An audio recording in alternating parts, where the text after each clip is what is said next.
नमस्कार दोस्तों, मैं हूं अभिषेक तिवारी और अनसेलिब्रेटेड स्टोरीज की सीरीज़ में आज हमारे साथ हैं डॉक्टर उत्सव सिंह जी, जो कि दिल्ली यूनिवर्सिटी में असिस्टेंट प्रोफेसर हैं और ये इकोनॉमिक्स पढ़ाते हैं।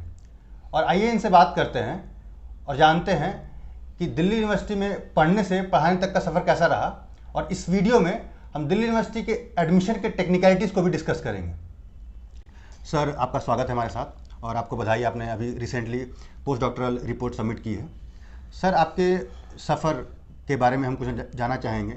जहां आपने दिल्ली यूनिवर्सिटी में पढ़ाई शुरू की, फिर आप यहीं पढ़ा रहे हैं, तो इसके बारे में कुछ हम जानना चाहेंगे। सबसे पहले तो मैं आप लोगों का धन्यवाद करना चाहता हूं, जो आपका ये माध्यम है अनसेलिब्रेटेड स्टोरीज़ का, जिससे आप उन लोगों को बाहर के लाते हैं जो कहीं ना कहीं छूट गए होते हैं या जिनकी चर्चाएँ बहुत नहीं होती है। जी। तो देखिए, शुरुआत तो वहाँ से होती है कि जब मैं सिवान से चला और दिल्ली पहुँचा तो 350 रुपये के किराए में मैं दिल्ली पहुँच गया। लेकिन आज कोई विद्यार्थी सिवान से ये सोच के नहीं चल सकता कि वो 350 रुपये में दिल्ली पहुँच भी सकता है। जी। और दिल्ली पहुँच भी जाए तो उसके पास फीस के लिए इतने पैसे होंगे जी। कि वो इस दिल्ली यूनिवर्सिटी में सर्वाइव कर सकता है। जी। तो समय बदला है, दौर बदला है, सब कुछ बदला है और धीरे धीरे देखिए कि बदलाव का ये दौर है। और इसमें मैं तो ये देख रहा हूँ कि हमारे जैसे जो पृष्ठभूमि से जो बिल्कुल बैकवर्ड एरिया से जो आते थे, जब मैं अपने यहाँ 11वीं 12वीं की जब पढ़ाई करता था तो हमारे यहाँ कोई एफिलिएटेड स्कूल नहीं था ना 10वीं का। तो जब 10वीं का ही नहीं था तो आप 12वीं का तो सोच ही नहीं सकते हैं। लेकिन आज चलिए, विकास के दौर में आज वहाँ 12वीं तक के स्कूल एफिलिएटेड स्कूल हैं। लेकिन शिक्षा का हाल देखिए कि आज वहाँ आज भी 3 साल की डिग्री 5 सालों में होती है। ये मतलब मिनिमम मान लिया जाए, नहीं तो 6 साल 7 साल कुछ भी हो सकता है। तो आज भी हमारे यहाँ का जो सबसे मतलब एक बिहार को लेके ये कहा जाता है कि अगर आप 35 साल 40 साल तक भी अगर आप पढ़ते हैं तो आपके घर वाले आपको पढ़ाते हैं। 11वीं और 12वीं भी मैंने दिल्ली से ही किया है। उसके बाद मैंने सत्यवती कॉलेज से, सत्यवती सामने से अपना ग्रेजुएशन में एडमिशन लिया। उसके बाद फिर मास्टर्स के लिए मैं चौधरी चरण सिंह चला गया। फिर उसके बाद मैं फिर दिल्ली विश्वविद्यालय में आया एमफिल में, पीएचडी भी मैंने यहीं से की। और आखिरी में जो अभी मैंने पॉलिटिकल साइंस डिपार्टमेंट से पोस्ट डॉक्टरल मानव संसाधन मंत्रालय का एक प्रोजेक्ट है, उसका मैंने एक रिपोर्ट सबमिट किया और ये है मिलेनियम डेवलपमेंट गोल्स से सस्टेनेबल डेवलपमेंट गोल्स को कैसे पूरा किया जाए। उस पर मैंने अभी एक विस्तृत रिपोर्ट अपना सबमिट किया है जो कि एक्सेप्ट हुआ है। तो सर, जब हम यूजी में एडमिशन लेते हैं, हम लोग 12th के बाद सब बच्चे ही होते हैं, तो दिल्ली यूनिवर्सिटी का जो माहौल है, जो एटमॉस्फेयर है, जो पढ़ाई यहाँ की, आपके अंदर एज एन इंडिविजुअल क्या क्या चेंजेस लाती है आपके थॉट प्रोसेस में, वो अगर आप बताना चाहें तो। देखिए, दिल्ली यूनिवर्सिटी एक ऐसा प्लेटफॉर्म है जहाँ पे आपकी जो भी काबिलियत होगी उसको वो निखार देगी। अगर आप बहुत अच्छे कलाकार हैं तो आपको एक बहुत अच्छा मंच देगी वो, जहाँ से आप हो सकता है कि हिंदी सिनेमा तक चले जाए। बहुत सारे लोग हमारे यहाँ से गए हैं। आप बहुत अच्छे डायरेक्टर हो सकते हैं, बहुत अच्छे एक्टर हो सकते हैं, बहुत अच्छे पॉलिटिशियन हो सकते हैं। और आज के जो प्रधानमंत्री हैं हमारे यहाँ के कॉरेस्पॉन्डेंस जो मुक्त विद्यालय है, वहाँ से उन्होंने ग्रेजुएशन किया है और वो आज इस देश के प्रधानमंत्री हैं। तो दिल्ली विश्वविद्यालय देखिए आपको ऐसा मंच देता है। जी सर, अगर आज का चलन देखें तो देखा जाए तो हर सब्जेक्ट में 100% का कट ऑफ जा रहा है। तो बच्चे हमारे बिहार से या झारखंड से, यूपी से, जो स्टेट बोर्ड से आते हैं, वहाँ इतने नंबर मिलते नहीं हैं। तो क्या उनके लिए कोई संसाधन नहीं है कि यहाँ पे एडमिशन ले सके और पढ़ सकें? देखिए, ये समस्या सिर्फ नॉर्थ इंडिया के स्टेटों के साथ है और मोस्टली ईस्टर्न इंडिया के स्टेटों के साथ है। ये समस्या साउथ इंडिया के स्टेटों के साथ नहीं है। जब हम नंबरों की बात करते हैं और जब हम एजुकेशन की बात करते हैं तो हमें ये भी देखना चाहिए कि जब विश्वविद्यालयों की शुरुआत हुई, जब नए दौर के विश्वविद्यालयों की शुरुआत हुई, तो उसमें बिहार 100 साल पीछे चला गया। बाकी स्टेट भी पीछे चले गए। जो अनइवन डिस्ट्रीब्यूशन या अनइवन डेवलपमेंट जो ब्रिटिश एरा में हुआ, ये उसी का नतीजा है। जो आज जो लेगेसी है ये ब्रिटिश एरा की, आज हम उसी को कंटिन्यू करते आ रहे हैं। जो उस दौर में डेवलपमेंट में हम पीछे छूटे हैं, हम आज भी उसी को जी रहे हैं। हमारे बगल में बंगाल है जहाँ प्रेसिडेंसी कॉलेज खुलता है और पूरे बिहार में सिर्फ एक पटना कॉलेज होता है, क्योंकि बिहार ओवरशैडो हो गया होता है पूरे मॉडर्न पीरियड में। मॉडर्न पीरियड में या तो आप कलकत्ता देखेंगे, या तो आप तमिलनाडु मद्रास प्रेसिडेंसी देखेंगे, या फिर आप महाराष्ट्र देखेंगे। मॉडर्न पीरियड में आपको कहीं बिहार नहीं दिखेगा, कहीं उड़ीसा नहीं दिखेगा, कहीं आपको मध्य प्रदेश नहीं दिखेगा, कहीं उत्तर प्रदेश नहीं दिखेगा। तो ये तो देखिए जो ब्रिटिश लीगेसी है और जो ब्रिटिश हुकूमत का जो देन है, ये उसी को हम आज तक कंटिन्यू करते आ रहे हैं। और ये हमारी जो प्रादेशिक सरकारें हैं, क्योंकि शिक्षा का देखिए केंद्र सरकार से कोई बहुत ज़्यादा लेना देना नहीं होता। राज्य सरकारों को इसमें राज्य सरकारों का बहुत ज़्यादा दखल होता है कि अपने ज़रूरत के हिसाब से अपने सिलेबस को ढाल सकते हैं। वो अपने छात्रों को नंबर दे सकते हैं। अगर वो नहीं दे रहे हैं तो ये गलती छात्रों की नहीं है, ये गलती राज्य सरकार की है कि राज्य सरकार उन्हें क्यों नहीं नंबर दे रहा है। वही छात्र जब किसी ना किसी तरह वो एडमिशन जब वो ले लेता है तो वही विश्व के बहुत बड़े से बड़े विश्वविद्यालयों में पढ़ाता है, लेकिन वो अपने ही स्टेट में नंबर नहीं पाता है। जी सर।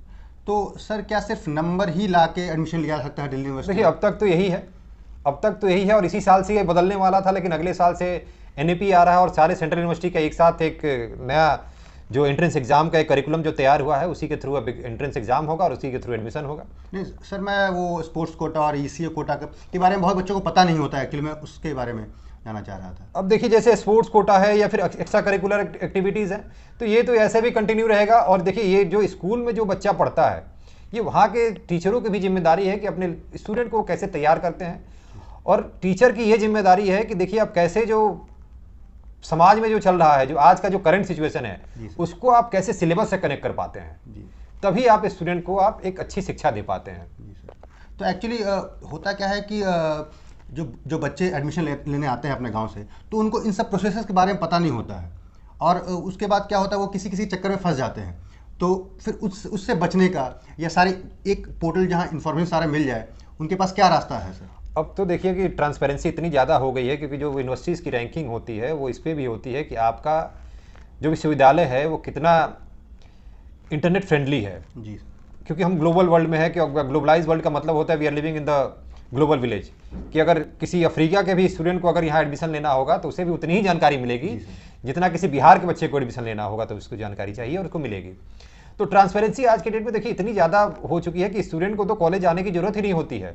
जिस फेसलेस सिस्टम की हम बात करते हैं, मोर गवर्नेंस मिनिमम गवर्नमेंट, ये उसका नतीजा है कि स्टूडेंट कभी कॉलेज नहीं आता, उसका एडमिशन भी हो जाता है, फेसलेस सब कुछ चलता है।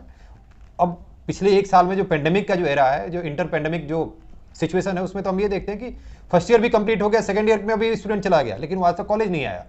तो ये सारी चीज़ें हैं कि ट्रांसपेरेंसी इतनी ज़्यादा हो गई है कि अब मुझे नहीं लगता कि किसी को किसी के बहकावे में आना चाहिए, किसी को झांसे में किसी के आना चाहिए, क्योंकि सारी चीज़ें और सारी जो भी जानकारी है इंटरनेट पे अवेलेबल है। जी सर। और सर कहा जाता है कि यहाँ पे स्टूडेंट पॉलिटिक्स भी बहुत ज़्यादा होती है, तो आप अपने पर्सपेक्टिव से क्या कहना चाहेंगे? स्टूडेंट पॉलिटिक्स में इन्वॉल्व होना चाहिए, उसके प्रोज ज़्यादा हैं या कॉन्स ज़्यादा हैं? आपकी देखिए पॉलिटिक्स तो ऐसी चीज़ है कि प्लेटो ने कहा है कि पॉलिटिक्स इज मास्टर साइंस। आप क्या खाते हैं ये पॉलिटिक्स डिसाइड करता है, आप क्या पढ़ेंगे ये पॉलिटिक्स डिसाइड करता है, आप क्या पहनेंगे ये पॉलिटिक्स डिसाइड करता है। तो पॉलिटिक्स तो कोई ऐसी अछूती चीज़ नहीं है जिसमें हमको शामिल नहीं होना चाहिए। हमें पूरी कोशिश करनी चाहिए कि हमारी भागीदारी इसमें ज़्यादा से ज़्यादा हो। अगर आज के दौर में या आज के डेट में अगर आप देखते हैं तो सरकार भागीदारी बढ़ाने के लिए बहुत सारी स्कीम लेके आती है कि कैसे हम जो समाज के जो हाशिए पे जो लोग हैं उनको कैसे हम मेन स्ट्रीम से जोड़ें। और उसका एक हमारे पास जो हथियार है वो है हमारा रिप्रेजेंटेशन। तो जब भी रिप्रेजेंटेशन में हम जाते हैं तो हमारी एक वॉइस होती है, हमारा एक आवाज़ होता है, जो कलेक्टिव वॉइस होता है, तब हम अपनी समस्याओं को बताते हैं। और एक ये ट्रेनिंग ग्राउंड है कि ये यहाँ पे हम सीखते हैं। एक ये आपको जो मिनी इंडिया और पैन इंडिया का जो कॉन्सेप्ट दिल्ली यूनिवर्सिटी देता है, और आप अपने लाइफ में कैसे अपने लाइफ को आप सक्सेसफुली आप इसको मतलब एक शेप करते हैं। हाँ, आप कैसे आप इसको एक शेप देते हैं या किस तरह से आप पब्लिक लाइफ में कैसे आपको जीना है। अब एक बार मैं आपको एक वो बताऊं कि मैं गया था IIT में, एक कन्वोकेशन में गया था। तो रघुराम राजन जो हमारे गवर्नर भी हुआ करते थे RBI के, वो आए हुए थे। उन्होंने कहा जो टॉप ब्रेन होता है, जिसको हम मानते हैं कि इंडिया का जो टॉप ब्रेन है वो IIT में आता है। और IIT से जब निकल के जाते हैं तो आप कहीं किसी इंडस्ट्री के लीडर होते हैं, किसी फर्म के लीडर होते हैं, कहीं किसी ना किसी मतलब आप ऐसे पोजीशन पे होते हैं जहाँ आपका मतलब एक लीडरशिप क्वालिटी आपकी होती है।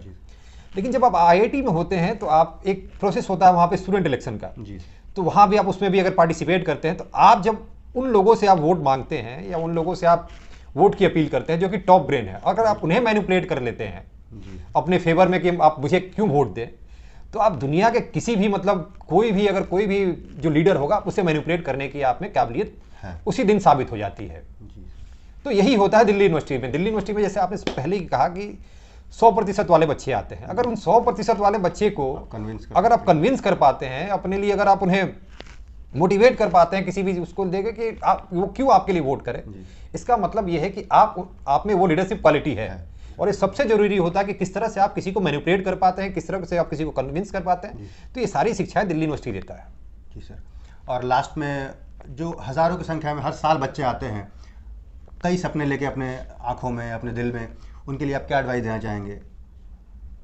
देखिए बच्चे तो यहाँ और छात्र तो यहाँ हज़ारों में नहीं लाखों में आते हैं, और जो भी शिक्षण संस्थाओं में जाता है या उच्च शिक्षा के लिए जाता है, वो हमेशा ये सोच के जाता है कि मुझे कुछ ना कुछ करके निकलना है। अगर कोई आता है, कोई बिहार से, यूपी से या कहीं से आता है, केरला से, तमिलनाडु से, कहीं से आता है, तो उसका एक लक्ष्य होता है कि मुझे दिल्ली विश्वविद्यालय में दाखिला लेना है और दाखिले के बाद मुझे कुछ अच्छा करना है जिससे मेरे परिवार का, मेरे गाँव का, मेरे शहर का, मेरे राज्य का एक नाम हो कि हमारे यहाँ से एक लड़का जो दिल्ली में गया, उसने वहाँ जाके एक अपना मुकाम बनाया और जिससे हम सबका भला हुआ जी। तो इसी मोटिव के साथ देखिए हर स्टूडेंट को आना चाहिए और सब काम करते हुए भी हर एक स्टूडेंट का जो प्राइमरी ऑब्जेक्टिव दिल्ली आना होता है कि उसको यहाँ पे पढ़ाई करनी है जी। वो उसे कभी नहीं छोड़ना चाहिए। वो सारी चीज़ें करें, वो चुनाव भी लड़े, वो और भी खेले भी, वो और भी जो भी करिकुलर एक्टिविटीज़ हो सकते हैं, एक्स्ट्रा करिकुलर एक्टिविटीज, सब में पार्टिसिपेट करें। इन सबके साथ साथ उसे ये नहीं भूलना चाहिए कि वो दिल्ली करने क्या आया है जी। और जब तक उसे ये याद रहेगा कि दिल्ली क्या करने आया है, तब तक उसे कोई पछाड़ नहीं सकता और वो लाइफ में अपने जरूर कुछ ना कुछ करके ही निकलेगा। थैंक यू सर हमसे जुड़ने के लिए। तो दोस्तों, ये वीडियो आपको हेल्पफुल और अच्छी लगी हो तो प्लीज़ हमारे चैनल अनसेलिब्रेटेड स्टोरी को सब्सक्राइब करें, लाइक करें, ताकि फ्यूचर में भी आपके लिए हम ऐसी वीडियोस ला सकें। Thank you.